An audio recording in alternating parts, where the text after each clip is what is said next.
Hello, जय Shivray sir. जय शिवराय, जय शिवराय. बोला. Sir आज आहे 23 नोव्हेंबर आणि आजपासून पुढील वातावरण कसे राहणार हे तुम्ही शेतकऱ्यांना सविस्तर व डिटेलमध्ये माहिती द्यावी सर आता. नक्कीच बघा 23 तारखेपासून जे काही वातावरणाची बदल होणार आहे. हो, आता पाऊस तर याच्यामध्ये नसल्यास जमाच राहणार आहे. कारण की बरंचसं सिस्टम गारव्याने कमी केलंय हो, आणि राहिलं-साहिलं आता टेम्परेचर वाढायला लागलं. थंडी पण कालपासून बऱ्याच ठिकाणी नॉर्मली झाल्यासारखी झाली हो. आणि 23 तारखेपासून तर आणखीन ती नॉर्मली म्हणजे संध्याकाळपासून. ठीक आहे? बरोबर. हं. हां. आणि 23च्या संध्याकाळपासून थंडी 4 दिवस कमी राहील आणि ती नंतर सुद्धा 28-29ला वाढणार आहे. पण याच्या टायमिंगला काय होणार आहे, हां. आता खवल्या-खवल्याचं आभाळ, खारी खवल्यासारखं आल्यासारखं आभाळ असेल. हो, परत दिवस लवकर जरा मावळल्यासारखं वाटेल ह्या 2-3 दिवसामध्ये हो. आणि सिस्टम असं अवकाळी किंवा मुसळधार पावसाचं तर पहिलेही नाहीच सांगितलंय. बारीक-सारीक पावसाचं सांगितलं होतं. पण बरोबर. त्याच्यामध्येही खूप बदल झालाय. ते सिस्टम आता नाहीच म्हटलं तरी चालतंय. पण हो, हां, ह्या काळामध्ये ढगाळ वातावरण होणं जसं की 24ला 25ला हे होणारच आहे. हो, पण हो. याच्यामध्ये पाऊस नावाची गोष्ट ही खूप कमी आहे. ती 25% हे आतमध्ये नॉर्मली पडते. कुठेतरी पडला तर पडला, नाही तर पडणारही नाही अशी सिस्टम आहे. हं, त्यामुळे तुम्हाला मी पहिल्या 2-3 दिवसाच्या रेकॉर्डिंग अगोदर सांगितले, की पाणी बंद करू नका. आधीच हं. लाईटचा इश्यू असतो आणि हो. पाऊस काय सगळीकडे पडणारच नाही हा. बरोबर आहे सर. हां. आणि थोडा आपलाही अंदाज यावेळी थोडा मागे-पुढे झाल्यासारखा मला सुद्धा वैयक्तिक वाटतंय हो, ॲप्लिकेशनच्या लोडमुळे. हां. हो, तर बघा पद्धत अशी आहे, तर घाबरल्यासारखं काही नाही याच्यामध्ये.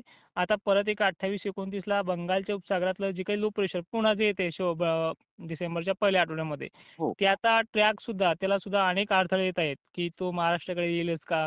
किंवा त्याचा पाऊस पडेल का? तर अशा कुठल्याच गोष्टी सध्या तरी त्या ट्रॅकनुसार पाहायला मिळत नाही. त्यामुळे पुढचाही पावसाचा धाक फारसा धरू नका.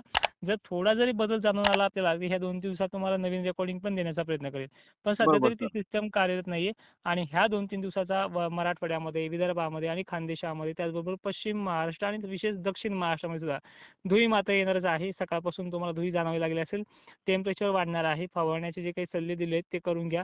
आणखीन औषधाबद्दल माहिती पाहिजे असेल तर आपल्या ॲप्लिकेशनमध्ये आपण देऊया. तुम्ही फक्त मला मेसेज करा, की आपल्याला हे बरोबर आहे पीक सर. आहे निघेल वगैरे. हां. बरोबर आहे तर सर. एकंदरीत अशा गोष्टी आहेत. काळजी करण्यासारखं सिस्टम नाहीये.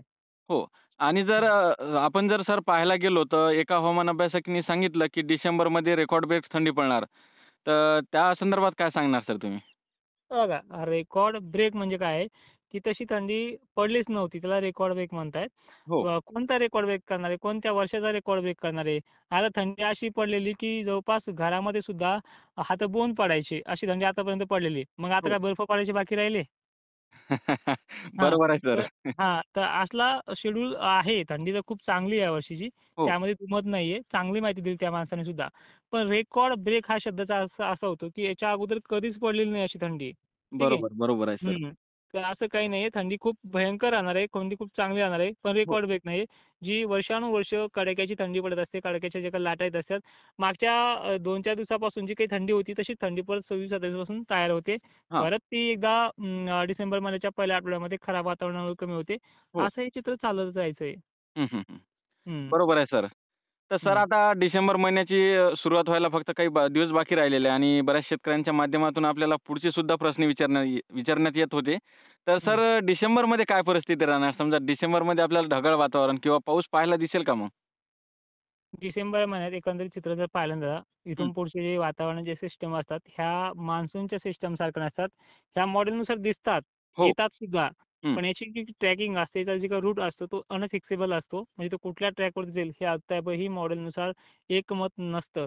त्यामुळे मागे सुद्धा माझ्याबरोबरच काही जणांनी तर अवकाळी सुद्धा पाऊस सांगितला होता. पण तो हो. पाऊस आता ह्या 2-3 दिवसात नाहीये. बरोबर. वैयक्तिक अशी गोष्ट आहे, की यापुढे जवळपास मे महिन्यापर्यंत किंवा जूनच्या सुद्धा पहिल्या महिन्यापर्यंत पाऊस हा अस्थिरच असतो, अवकाळीमध्ये जमा असतो.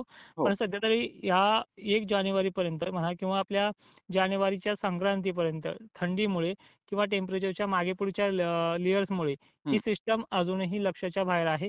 पण एवढं मात्र खात्रीशीर सांगेल, की महाराष्ट्रामध्ये नुकसान करणारी कंडिशन 15 दिवसापर्यंत तरी नाहीये.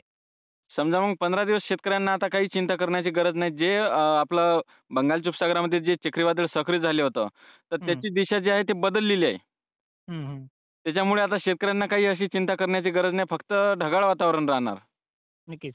हे बघा, पहिला कमी दाबाचा पट्टा जो होता तो निवळला आहे. जसं हो, आपण प्रभाव 23 तारखेनंतर म्हणजे 24-25ला जो डेव्हलप सांगितला होता.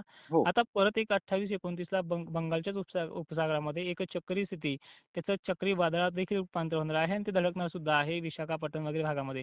हं, हं. या कालखंडामध्ये 30-31च्या दरम्यान वातावरण परत महाराष्ट्र ढगाळ आणि असे ढगाळलेले वातावरण 15 दिवसाला, 20 दिवसाला होत असतात. त्याबद्दल हो. काही घाबरण्यासारखी कंडिशन नाही आणि तसं काही असलं तुम्हाला एक 8-10 दिवसा अगोदर चांगलं परफेक्टली सांगण्याचा प्रयत्न करेल. बरोबर आहे सर.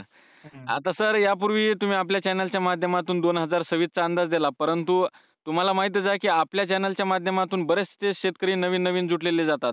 तर हं, त्यांचे हं. बी सुद्धा प्रश्न येत होते, की सर पुन्हा एकदा तुम्ही 2026चा अंदाज सांगावा. नक्कीच ना. आता बघा 2026 बद्दल जर स्पष्ट भूमिका मांडली ना, तर पाऊस तर आपण 2024 सारखाच सांगितलेला आहे. म्हणजे त्यापेक्षाही कमी अधिक प्रमाणात तो होऊ शकतो आणि असं काही नाहीये. तो पाऊस खूप चांगला राहिला होता 2024चा.